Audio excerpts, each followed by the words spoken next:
live Mjini FM, kwetu ni kwako. Hii ni Big City Breakfast ya Mjini FM. Jamani, mimi naitwa Evans Bukuku, Frankie Kashonde na Barbara Hassan. That's right, tuko na wadau wetu wanaitwa Plascon Tanzania. Yes right. Yaani wewe kipindi hiki hapa tumeambiwa, by the way, mamlaka ya hali ya hewa wamesema Tanzania kote hapo kwa siku 10 mfululizo tuchukue tahadhari. Kuna mvua zinatarajiwa kunyesha maeneo mengi sana Tanzania, sio tu labda ukanda wa pwani tu, kote huko.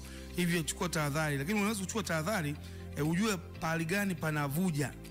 Ukishajua panavuja sehemu gani, weka mark kabisa, ili mvua ikikata, sasa hapo unaenda kwa jamaa yako, ziba pale, paka rangi yako nzuri, Plascon roof paint, ya nyumba yako ing'ae, au sio?